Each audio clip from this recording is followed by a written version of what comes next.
एक स्टेनर से छान लेते हैं। ये एक एग्जाम्पल है चाय से चाय की पत्तियों को अलग करने का। Separating tea leaves with a strainer, एक छन्नी से चाय की पत्तियों को अलग किया जा रहा है यहाँ फिगर 5.1 में। Grain is separated from stocks while harvesting, अनाज के दानों को उसके डंठल से अलग किया जाता है जब क्रॉप्स को हार्वेस्ट किया जाता है तब। Milk or curd is churned to separate the butter, दही या दूध को मथा जाता है ताकि उससे मक्खन निकल सके। As we learned in chapter 3 we gin cotton to separate its seed from the fibre. Chapter 3 में हमने देखा है वहाँ गिनिंग ऑफ कॉटन होता था जिससे कॉटन सीड्स बाहर निकलते थे। Perhaps you might have eaten salted dalia और पोहा, आपने नमकीन दलिया या पोहा खाया होगा। If you found that it had chillies in it you may have carefully taken them out before eating, अगर आपने अपने दलिये या पोहे में मिर्ची पाई होगी तो उसे बड़ी ही सावधानी से आपने उसे अलग निकाल दिया होगा खाने से पहले। Suppose you are given a basket containing mangoes and guavas and asked to separate them. अगर आपको एक बाल्टी भर के अमरूद और आम दिए जाएं और कहा जाए कि आम और अमरूद को अलग करो तो आप बड़ी आसानी से उसे अलग कर देंगे। What would you do? Pick out one kind and place them in separate container, right? आप एक तरह की चीज़ों को चुनेंगे और उसे एक कंटेनर में रखेंगे, जैसे कि आप अमरूद को चुनेंगे और उसे एक अलग बकेट में रखेंगे। Seems easy, but what if materials we want to separate are much smaller? ये बड़ा ही आसान लगता है, लेकिन अगर मटेरियल्स जिनको हम अलग करना चाहते हों अगर वो छोटा हो तो कैसा रहेगा। मैंगो और गुआवा तो काफ़ी बड़े बड़े हैं, इन्हें हाथ से आप चुनकर अलग कर सकते हो।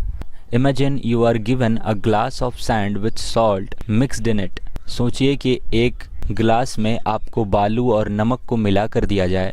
Impossible even to think of separating salt from this mixture by picking out grains of sand by hand. तो अगर आप आम और अमरूद की तरह इसे भी हाथ से निकालने चलोगे चुन चुन के तो ये इम्पॉसिबल मालूम पड़ता है, नामुमकिन मालूम पड़ता है।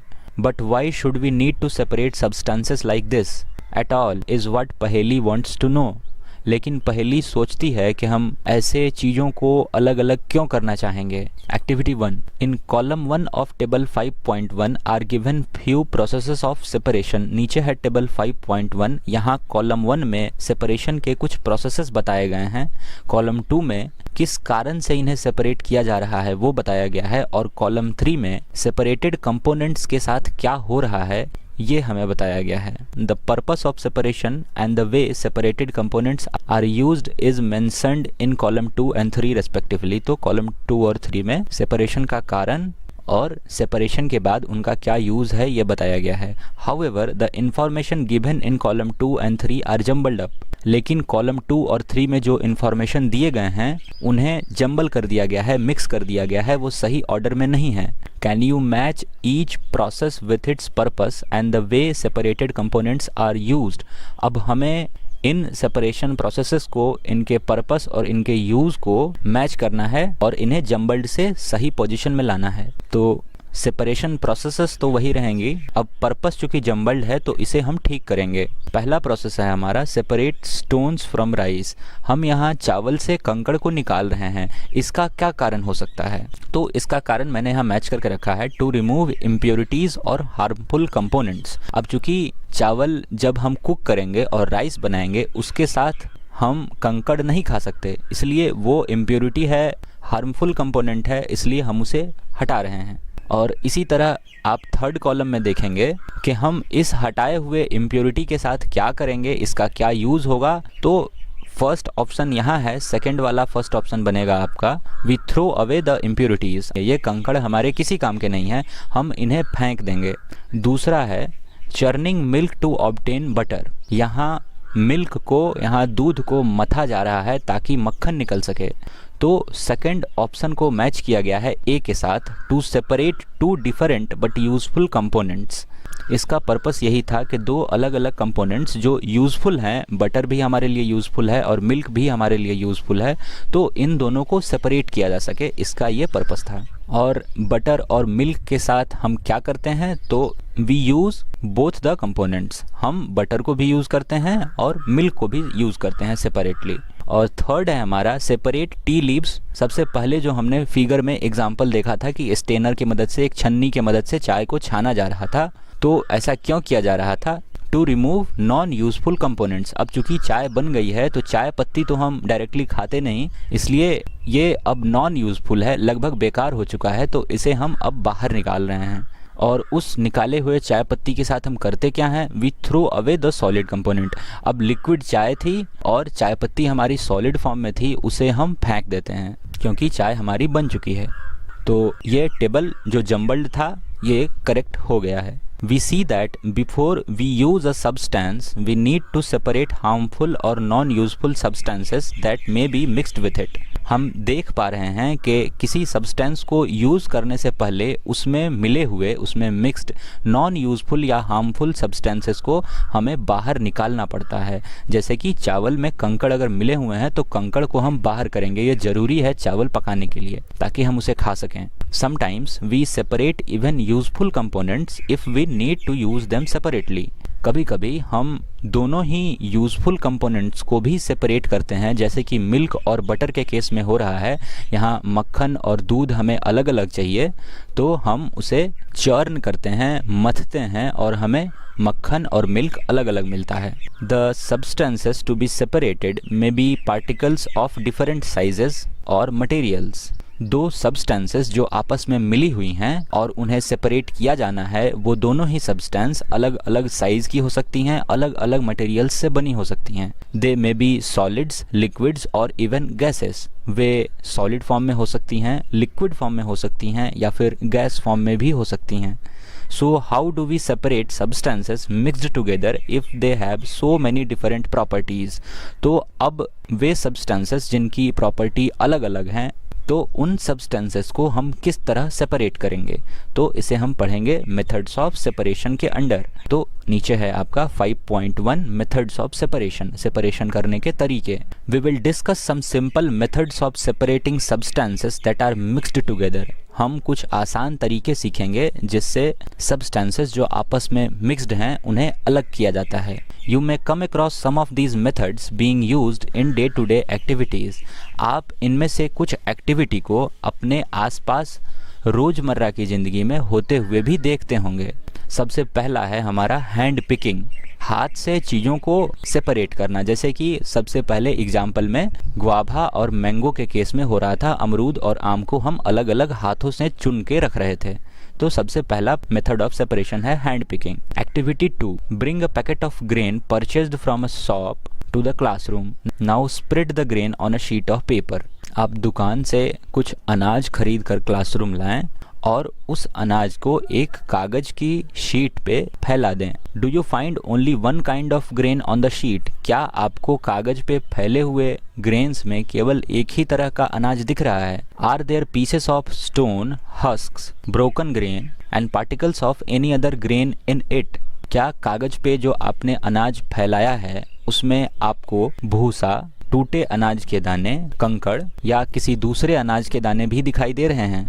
अगर हाँ, now remove with your hand the pieces of stone, husks and other grains from it. अगर आपको ये अलग अलग चीज़ें अपने ग्रेन में दिखाई दे रही हैं जो उस ग्रेन से डिफरेंट हैं, तो हम उसे हाथ से चुन के अलग कर सकते हैं। This method of hand picking can be used for separating slightly larger sized impurities like pieces of dirt, stone and husks from the wheat, rice or pulses. ये हैंड पिकिंग का मेथड, हाथ से चुनने का तरीका तब काम आएगा जब इम्प्योरिटीज़ कुछ बड़ी हों, जैसे कि मिट्टी का टुकड़ा, पत्थर, भूसे अगर हमारे अनाज में मिले हों तो हम इसे हाथ से चुन के अलग कर सकते हैं। The quantity of such impurities is usually not very large. और जो ग्रेन हम दुकान से परचेज करेंगे उसमें ये इम्प्योरिटीज़ ज़्यादा नहीं होती, इसलिए इन्हें हाथ से चुन के अलग करना आसान होता है, हम कर सकते हैं। In such situations, we find that hand picking is a convenient method of separating substances. और जब चूंकि impurities कम होती हैं तो हाथ से चुन के निकाल पाना आसान होता है और हैंड पिकिंग यूज़ किया जाता है इन इम्प्योरिटीज़ को सेपरेट करने के लिए। नीचे ये फिगर 5.3 है, इसमें देखिए ये बंदा अनाज के दानों से कुछ इम्प्योरिटीज़ नीचे निकाल के फेंक रहा है। अब मेथड्स ऑफ सेपरेशन में दूसरा प्रोसेस है हमारा threshing. You must have seen bundles of wheat or paddy stalks laying in field after harvesting the crop. आपने देखा होगा कि फसल हार्वेस्ट होने के बाद खेत में धान या गेहूं के डंठल पड़े होते हैं। Stalks are dried in the sun before the grain is separated from them. और धान या गेहूं के डंठलों को जिसमें अनाज लगा हुआ है उन्हें सुखाया जाता है और उसके बाद उससे ग्रेन्स अलग किए जाते हैं। Each stalk has many grain seeds attached to it. हर स्टॉक में बहुत सारे ग्रेन के सीड्स लगे होते हैं। जैसे कि अगर पैडी का क्रॉप है तो पैडी के बहुत सारे सीड्स एक स्टॉक में मिलेंगे आपको। Imagine the number of grain seeds in hundreds of bundles of stock laying in the field. अब बहुत सारे बंडल हैं स्टॉक के जो कि खेत में पड़े हुए हैं। How does the farmer separate grain seeds from those bundles of stocks. अब किसान उन इकट्ठा किए गए स्टॉक्स से ग्रेन कैसे अलग करता है। One may pluck mangoes or guavas from the tree but grain seeds are much smaller than mangoes or guavas, so plucking them from their stalks would be impossible. आप पेड़ से अमरूद या आम तो तोड़ सकते हो, लेकिन धान या गेहूं के पौधे से एक एक अनाज को चुन के निकालना बड़ा मुश्किल होगा क्योंकि इनका साइज काफ़ी छोटा है और क्वांटिटी काफ़ी ज़्यादा होती है। How does one separate grain seeds from their stalks. अब इन पौधों से अनाज को किस तरह निकाला जाता है, तो इसी प्रोसेस को हम थ्रेशिंग कहते हैं। The process that is used to separate grains from stalks etc. is called threshing. Threshing वो प्रोसेस है जिससे अनाज के पौधे से ग्रेन्स को अनाज को अलग किया जाता है। In this process, the stalk is beaten to free the grain seeds. इस प्रोसेस में अनाज के पौधों को पीटा जाता है जमीन पे या किसी हार्ड सरफेस पे, जिससे ग्रेन के सीड्स बाहर आते हैं, अनाज बाहर आता है। Sometimes threshing is done with the help of bullocks. Machines are also used to thresh large quantity of grain. अगर बहुत ज़्यादा अनाज है तो उसकी थ्रेशिंग के लिए हम लोग बैलों से मदद लेते हैं या फिर मशीन का भी इस्तेमाल करते हैं। मेथड्स ऑफ सेपरेशन में हमारा अगला टॉपिक है विनोइंग। यहाँ फिगर 5.4 में थ्रेशिंग को दिखाया गया है। ये कोई सॉलिड सब्सटेंस है जैसे कि कोई पत्थर, कोई लकड़ी, और इस पे अनाज के पौधे को किसान पीट रहा है और इससे ये काले काले ग्रेन्स बाहर आ रहे हैं। विनोइंग का फिगर यहाँ है, फिगर 5.5। विनोइंग में ये औरत अनाज को इस तरह से गिरा रही है ऊपर से और हवा की मदद से अनाज से इम्प्योरिटीज़ अलग जा रही हैं। इसे देखते हैं अभी। Activity 3. Make a mixture of dry sand with sawdust or powdered dry leaves.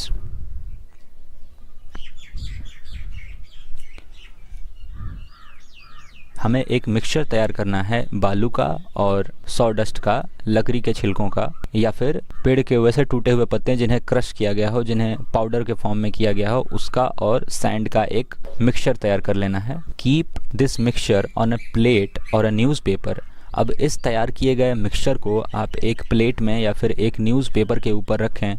Look at this mixture carefully. इस मिक्सचर को ध्यानपूर्वक देखें। Can the two different components be made out easily. क्या जो दो कंपोनेंट मिक्स किए गए हैं, एक सूखे पेड़ के पत्ते को तोड़कर और दूसरा सैंड, क्या इन दोनों चीज़ों के मिक्सचर को अलग अलग करना आसान है क्या? Are the sizes of particle of two components similar. क्या दोनों ही कंपोनेंट्स के साइज एक जैसे हैं? तो नहीं हैं। Would it be possible to separate the components by hand picking. क्या हाथ से चुनकर इन दो सब्सटेंसेस को निकाला जा सकता है? नहीं निकाला जा सकता। Now take your mixture to an open ground and stand on a raised platform. अब आप अपने इस पेपर पर रखे गए मिक्सचर को एक खुले मैदान में लेकर जाएं और एक ऊंची जगह खड़े हो जाएं। Put the mixture in a plate or sheet of paper. Hold the plate or sheet of paper containing the mixture at your shoulder height.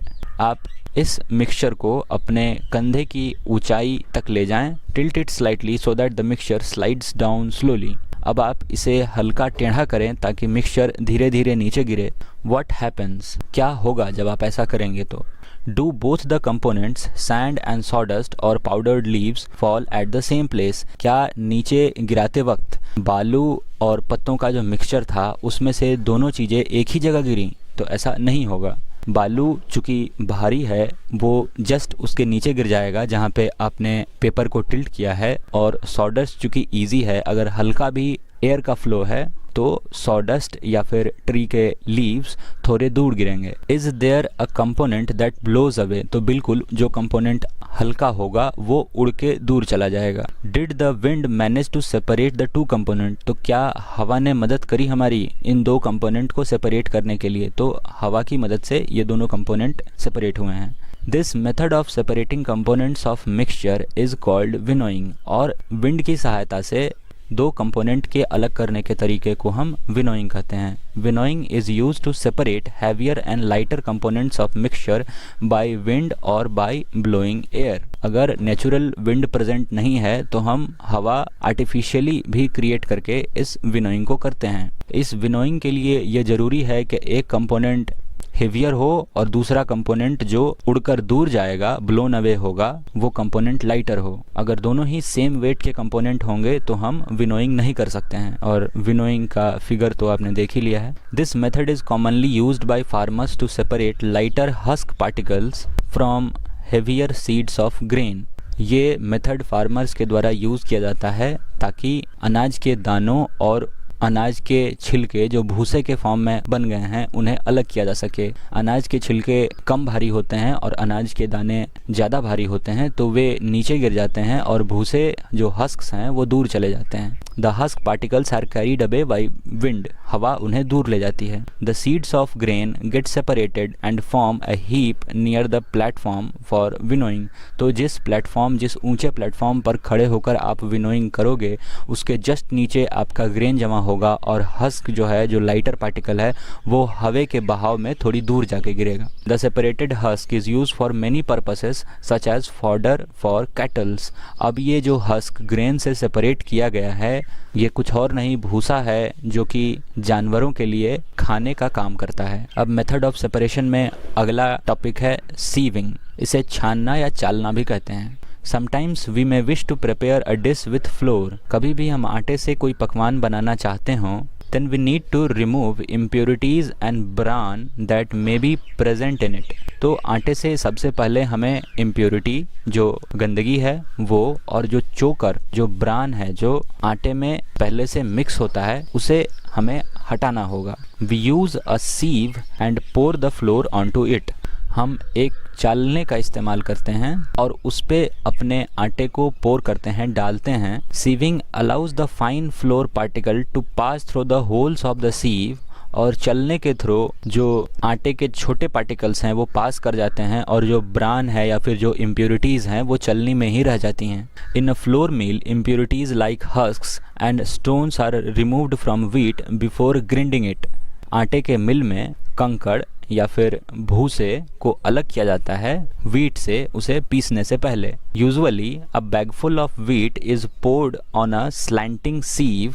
आमतौर पे एक बोरी गेहूं को एक तिरछे रखे हुए इस तरह के सीव से पास कराया जाता है, इस तरह के एक चालने से पास कराया जाता है ताकि जो बड़े कंकड़ के टुकड़े हैं या फिर हस्क है वो ऊपर ही रह जाए। The सीव removes pieces of stones, stalk and husk that may still remain with wheat after threshing and winnowing। ये चालना पत्थर के टुकड़ों को, अनाज के पौधों को और भूसों को हमारे ग्रेन से अलग कर देता है, जो कि विनोइंग या थ्रेशिंग के बाद बच जाते हैं हमारे ग्रेन के साथ।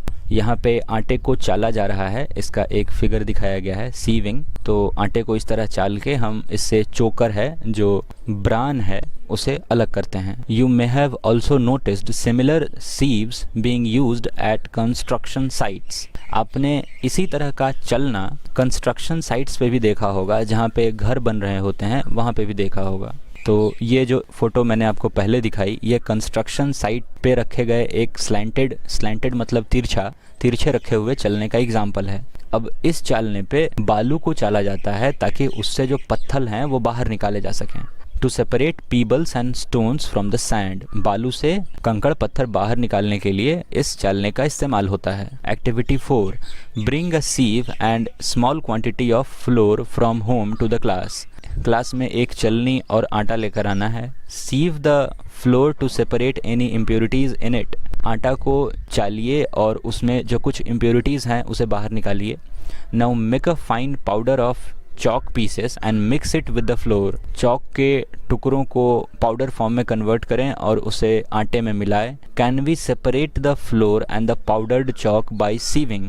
अब बताइए कि क्या हम आटे को और इस बनाए गए चौक के पाउडर को मिक्स करके क्या इसे छन्नी से, चलनी से चाल के अलग कर सकते हैं? तो ऐसा नहीं कर पाएंगे, क्योंकि चॉक पाउडर और आटे के पार्टिकल्स का साइज़ लगभग बराबर होगा. और सीविंग जो है, ये छानने का जो प्रोसेस है, ये चालने का जो प्रोसेस है, ये तभी कारगर होता है जब वैसे दो कंपोनेंट्स आपस में मिक्स हों जिनका साइज़ एक दूसरे से अलग हो. Sieving is used when components of a mixture have different sizes. Sieving तभी यूज़ किया जा सकता है जब दो कंपोनेंट्स जो आपस में मिक्स हैं उनका साइज़ डिफरेंट हो. अब मेथड्स ऑफ सेपरेशन में अगला है sedimentation, decantation and filtration. Sometimes it may not be possible to separate components of a mixture by winnowing and hand picking. कभी कभी कंपोनेंट्स के मिक्सचर को केवल हवा की मदद से या फिर हाथ से चुन के अलग नहीं किया जा सकता. फॉर एग्जाम्पल, देयर में B lighter impurities like dust और soil particles in rice or pulses. चावल या दाल में मिट्टी के कुछ छोटे छोटे पार्टिकल्स हो सकते हैं, डस्ट हो सकता है, जिसे हम विनोइंग से या फिर हैंड पिकिंग से अलग नहीं कर पाते हैं. How are such impurities separated from rice or pulses before cooking? तो ये जो इम्प्योरिटीज़ हैं जिन्हें हम विनोइंग या हैंड पिकिंग से नहीं अलग कर पाते, उन्हें किस तरह निकाला जाता है खाना बनाने से पहले?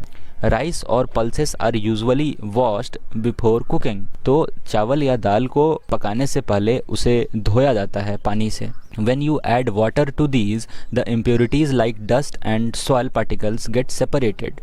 जब आप चावल या दाल को पानी से धोएंगे तो उससे जो डस्ट पार्टिकल हैं या फिर सॉइल के जो छोटे छोटे पार्टिकल हैं मिट्टी के, वो अलग हो जाते हैं. These impurities go into water which becomes a little muddy. तो ये जो डस्ट पार्टिकल हैं और सॉइल के पार्टिकल हैं, ये पानी में ही घुल जाते हैं और पानी को थोड़ा मडी बनाते हैं, गंदा करते हैं, और बाद में हम पानी को बहा के उन पार्टिकल्स से छुटकारा पाते हैं. Now what will sink to the bottom of the vessel, rice और dust?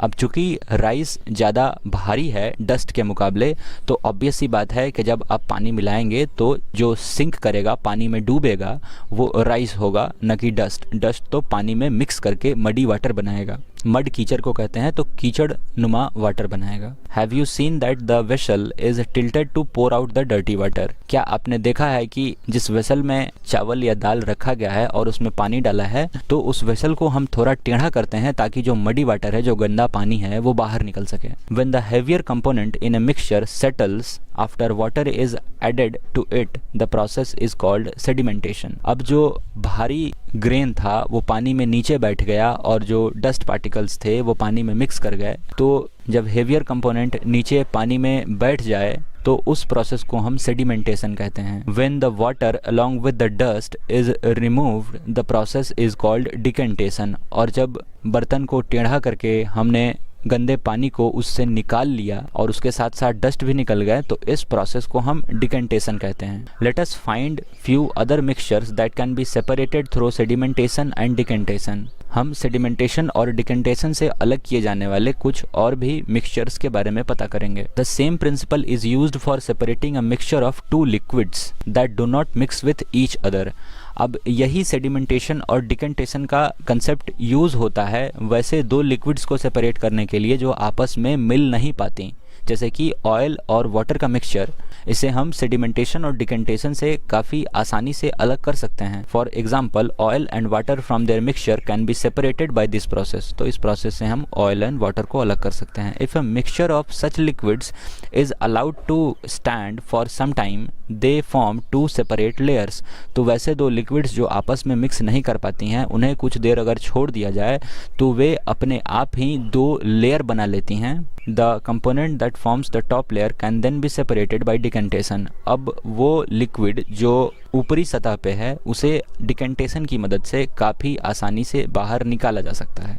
Let us again consider a mixture of solid and liquid. एक बार फिर से सॉलिड और लिक्विड के मिक्सचर को कंसीडर करते हैं. After preparing tea, what do you do to remove tea leaves? अब चाय बनाने के बाद चाय से चाय पत्ती को अलग करने के लिए आप क्या करते हैं? Try decantation. It helps a little, but do you still get a few leaves in your T? अब अगर आप थोड़ी देर चाय को छोड़ दोगे, चाय पत्ती नीचे बैठ जाएगी और आप ग्लास को या फिर चाय के पतीले को टेढ़ा करके उससे चाय निकाल लोगे। ऐसा हो तो सकता है, लेकिन आपके चाय में कुछ चाय की पत्तियां आ जाएंगी।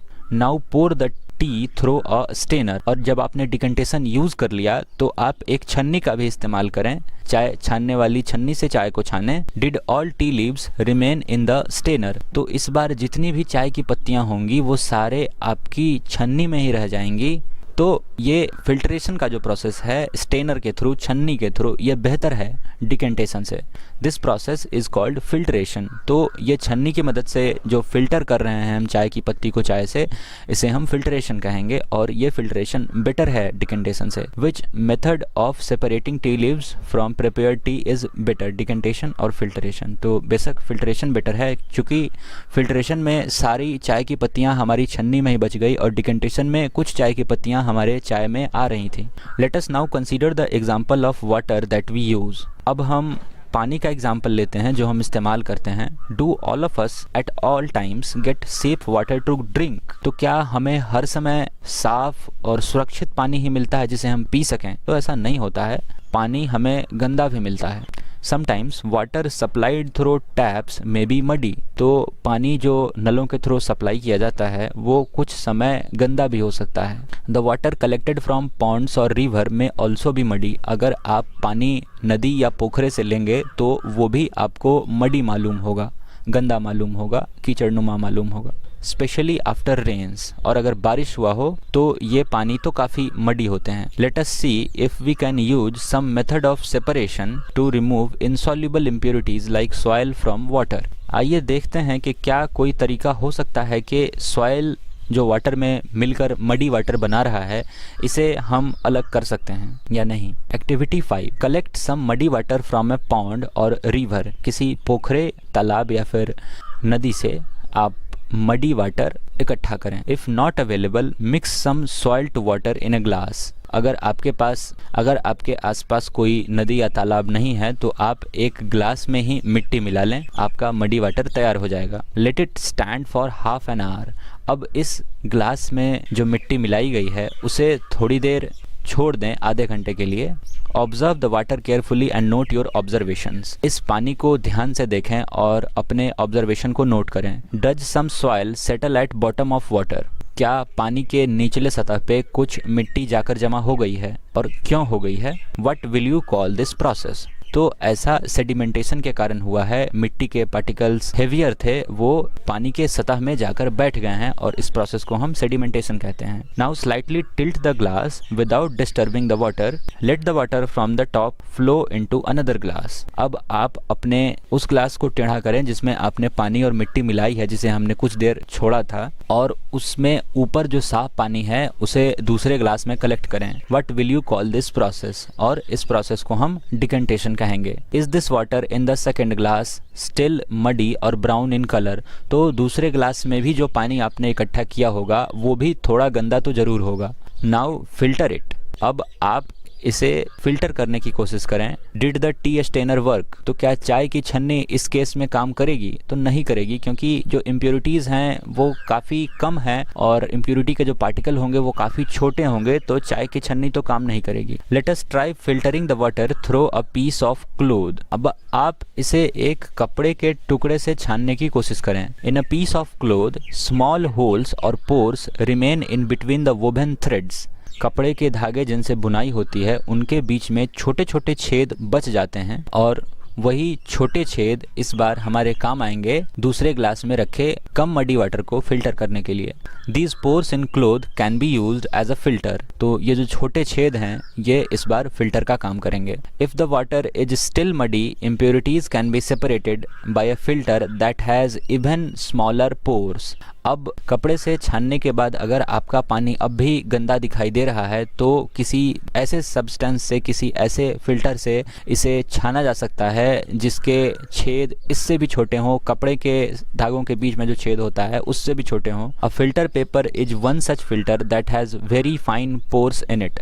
तो इसके लिए हम फ़िल्टर पेपर का इस्तेमाल करते हैं। फ़िल्टर पेपर में बहुत ही छोटे छेद होते हैं जो इस तरह के मडी वाटर को फ़िल्टर करने के काम आएंगे। Figure 5.9 shows the steps involved in using a filter paper। नीचे है फिगर 5.9 जिसमें दिखाया गया है कि फ़िल्टर पेपर को किस तरह यूज़ करना है। A filter paper folded in the form of a cone is fixed onto a funnel। एक फ़िल्टर पेपर को इस तरह से कोन के फॉर्म में बना के एक फनल पे इस तरह रखा गया है। The mixture is then poured onto the filter paper, और मिट्टी और पानी का जो मिक्सचर है हमारा जो कम मडी है उसे हम यहाँ पे डालेंगे।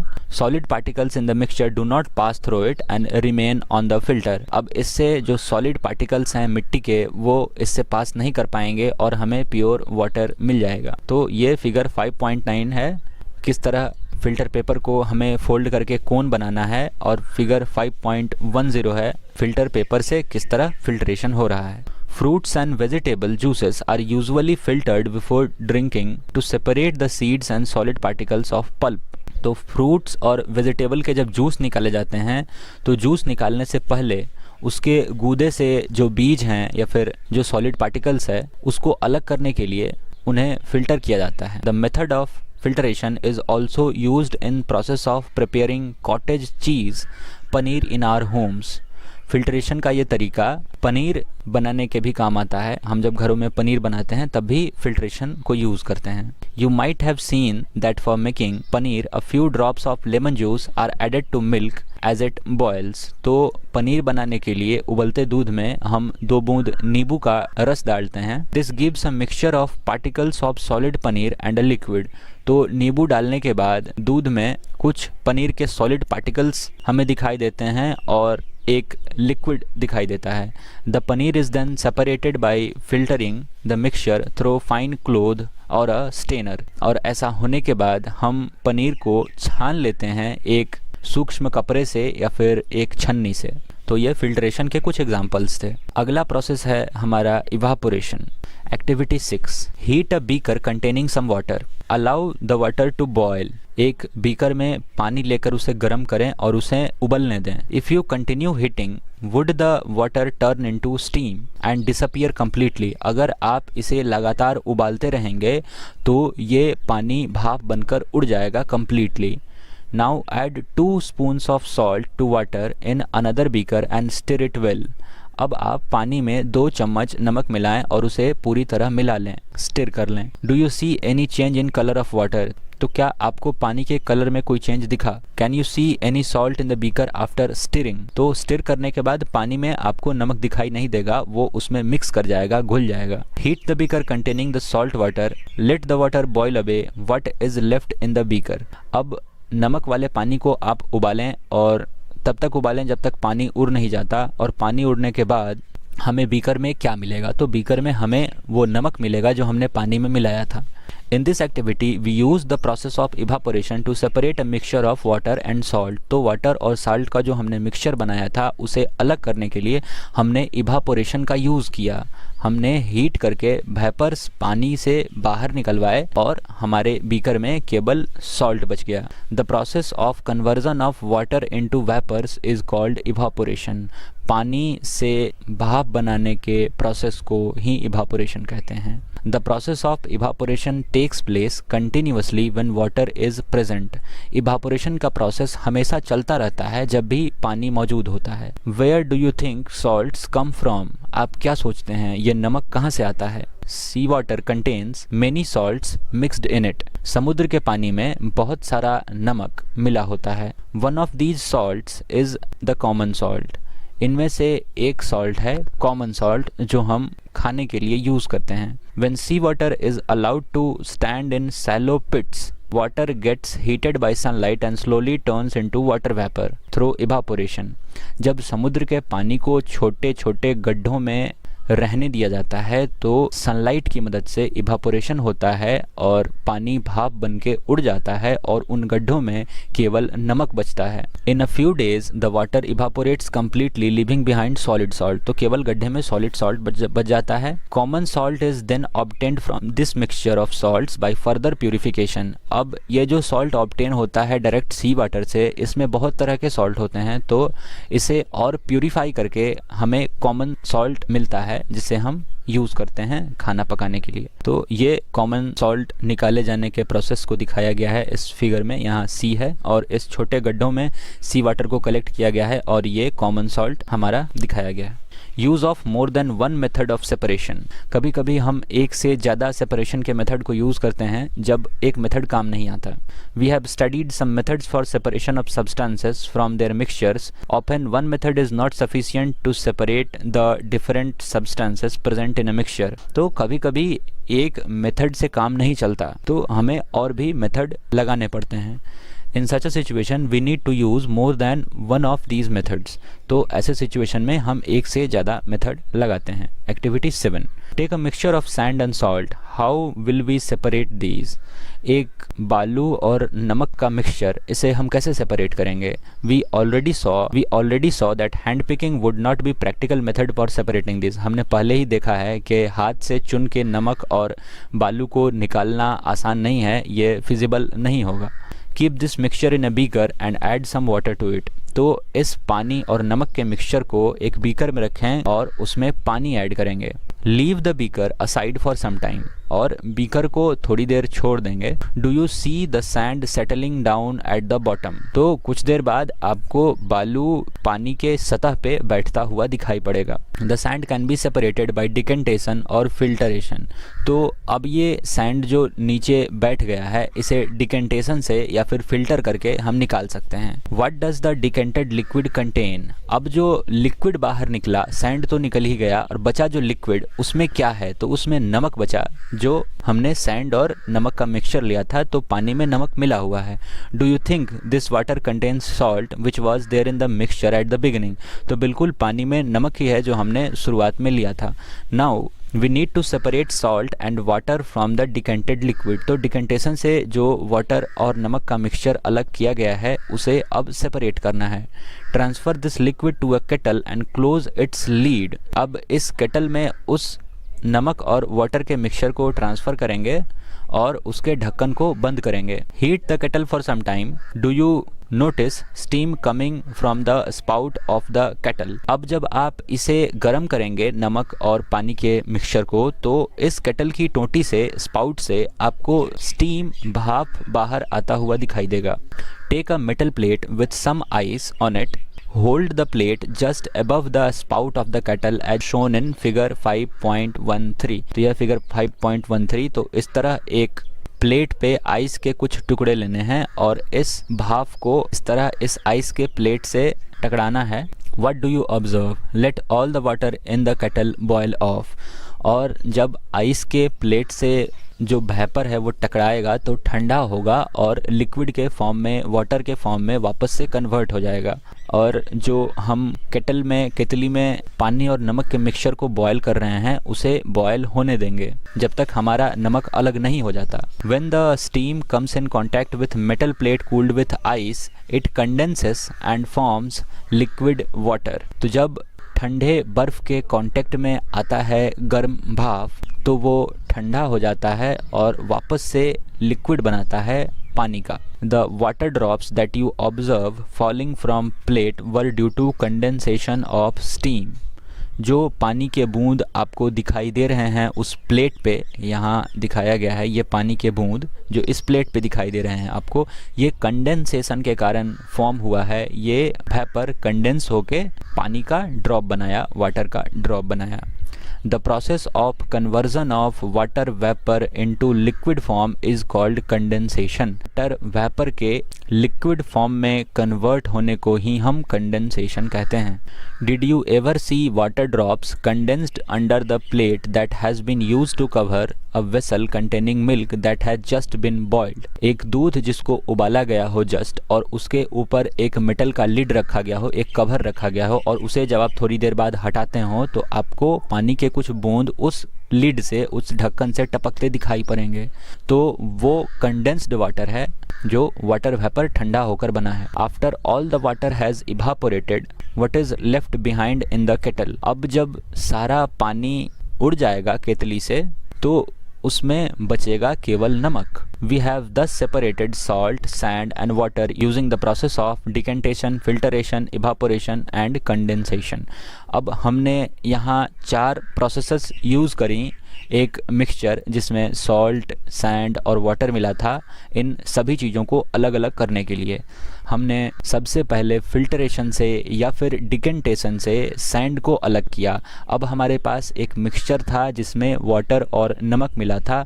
हमने वाटर और नमक के मिक्सचर को हीट किया जिससे हमें वाटर वेपर मिला और वाटर वेपर को बर्फ़ की मदद से कंडेंस करा के हमने वाटर कलेक्ट कर लिया और हमारे केटल में बच गया सॉल्ट। तो सॉल्ट, सैंड और वाटर तीनों ही अलग हो गए।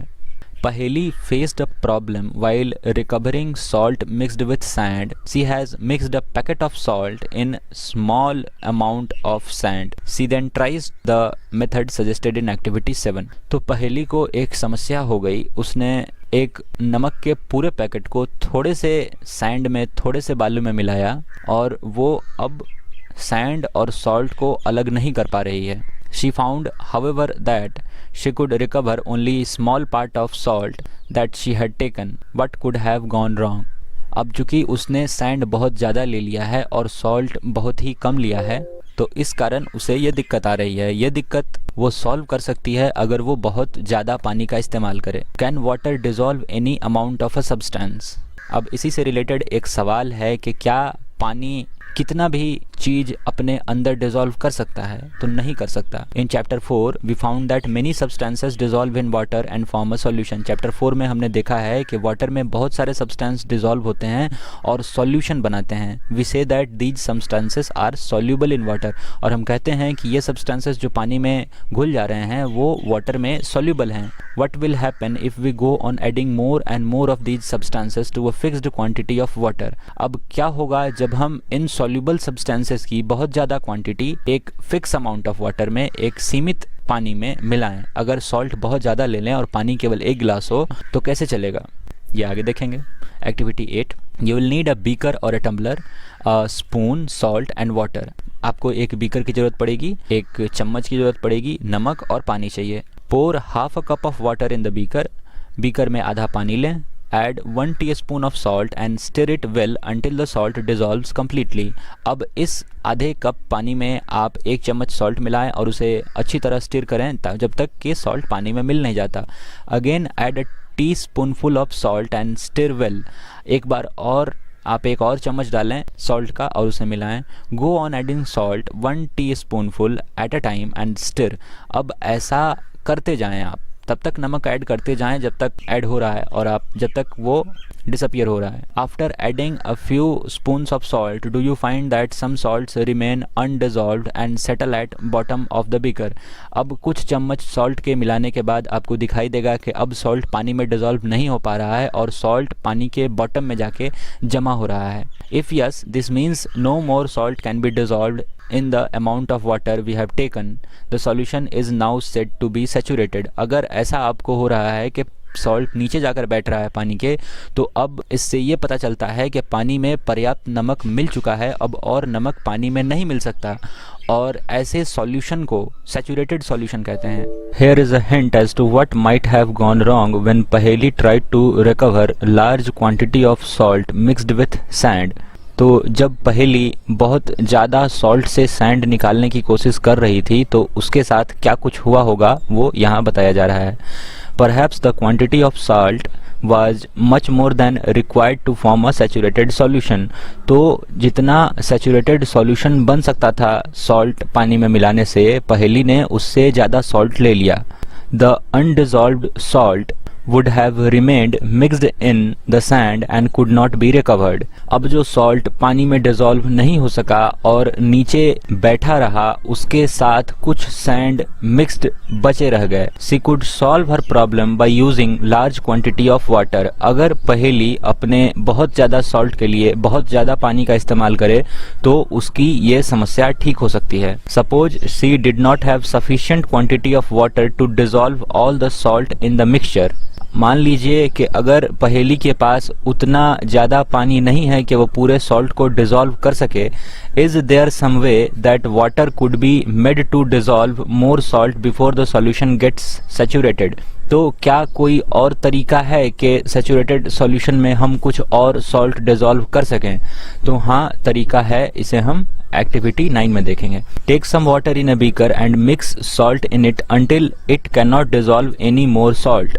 एक बीकर में पानी लें और उसमें इतना नमक मिलाएं कि और नमक उसमें डिज़ोल्व नहीं हो सके। This will give you a saturated solution of salt in water. और ऐसा करने से एक सैचुरेटेड सॉल्यूशन बनेगा सॉल्ट और वाटर का। Now add a small quantity of salt to this saturated solution and heat it. अब ये जो सैचुरेटेड सॉल्यूशन बना है आपके पास सॉल्ट और वाटर का, इसमें थोड़ा और सॉल्ट ऐड करें और इस मिक्सचर को गर्म करें। What do you find? What happens to the undissolved salt in the bottom of the beaker?